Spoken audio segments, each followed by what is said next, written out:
өөрчлөгдөж байна. 7 сая жил өнгөрсний дараа дэлхий дээр 7 тэрбум хүнтэй болсон. Гэвч 40 жил өнгөрөхөд дэлхийн хүн ам 2 тэрбумаар нэмэгдэнэ. 2050 онд 9 тэрбумд хүрсэн байна. 2050 он гэхэд 60-аас дээш настай хүмүүсийн тоо 3 дахин нэмэгдэнэ. 80-аас дээш настай хүмүүсийн тоо 5 дахин нэмэгдэнэ. Дэлхий өөрчлөгдөж байна. 1900 онд нийт хүн амын 5% нь хотод амьдарч байсан бол 2011 онд нийт хүн амын 50 гаруй хувь нь хотод амьдарч байна. 2030 он гэхэд нийт хүн амын 60 гаруй хувь нь хотод амьдрна. 2030 он гэхэд цаг тутам дэлхийд даяар 4,000 орон байр барих шаардлагатай болно. 2011 онд зөвхөн 7 хотод гэхэд 20 сая гаруй хүн ам суурьшина.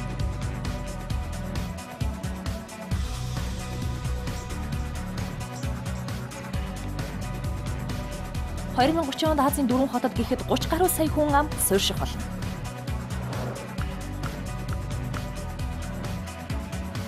Дэлхий өөрчлөгдөж байна. 2030 онд дэлхийн эрчим хүчний хэрэглээ 33%-аар өснө.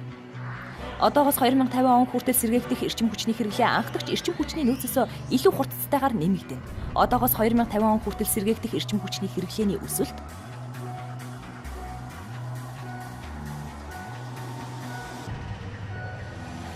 160 жилийн хэрэгцээг хангах нүүрсний нөөц тогтоогдсон. 70 жилийн хэрэгцээг хангах байгалийн хий нөөц тогтоогдсон. 65 жилийн хэрэгцээг хангах газрын тосны нөөц тогтоогдсон. Байгалийн эрдэс баялагын нөөцийн хомсдол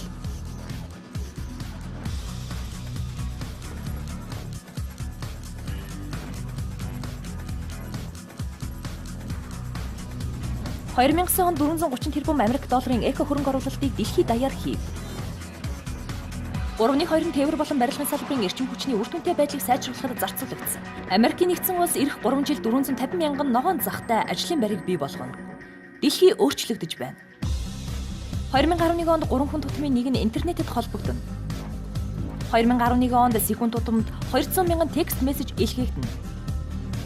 2011 онд секунд тутамд 3.4 сая имэйл илгээгдэнэ. 2011 онд секунд тутамд 23 мянган видеог YouTube дээр үзнэ.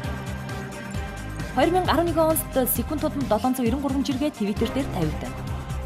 Facebook 700 сая гаруй идэвхтэй гишүүнтэй болж дунджаар 130 найз нөхдийн холбоотой байна. Хэрвээ Facebook улс байсан бол хүн амын тоогоороо 3 дугаарт буюу хятад энэтхэгийн дараа орно. Дэлхий өөрчлөгдөж байна. Хятад энэтхэг улсын хүн ам дэлхийн нийт хүн амын 3/2-ыг эзэлж байна. 2018 он гэхэд Хятад улс дэлхийн хамгийн том тэргүүлэгч барилгын үйлдвэртэй болно. 2015 он гэхэд энэтхэг улс өдөрт 20 км зам тавьдаг болно. 40 тэрбум Америк долларыг автозам барих хөтөлбөрт зарцуулагдана. Дэлхийн хөл бөмбөгийн тэмцээн 2014-д Бразил улс 8 тэрбум Америк долларын хөрөнгө оруулалтыг стадион болон дэд бүтцийн засвар үйлчилгээнд хийнэ. 2016 оны Олимпиад Бразил улс 15 тэрбум Америк долларын хөрөнгө оруулалт хийнэ. Ирэх 10 жилд Орос улс дэд бүтэц үйлдвэрлэлээ сайжруулахад 1000 тэрбум Америк долларын хөрөнгө оруулалт хийнэ. 2020 он гэхэд үүний 30 тэрбум Америк долларыг агаарын тээвэрт. 2030 он гэхэд үүний 400 тэрбум Америк долларыг төмөр замд. 10 жилийн хугацаанд дэлхийн эдийн засгийн өсөлт оруулах BRICS-ийн хувь нэмэр G3-аас 2 дахин их байна. 2050 он гэхэд Бразил улсын дотоодын нийт бүтээгдэхүүн 7 дахин өснө. 2050 он гэхэд Хятад улсын дотоодын нийт бүтээгдэхүүн 15 дахин өснө. 2050 он гэхэд энэтхэг улсын дотоодын нийт бүтээгдэхүүн 30 дахин өснө. Дэлхий өөрчлөгдөж байна. Харин та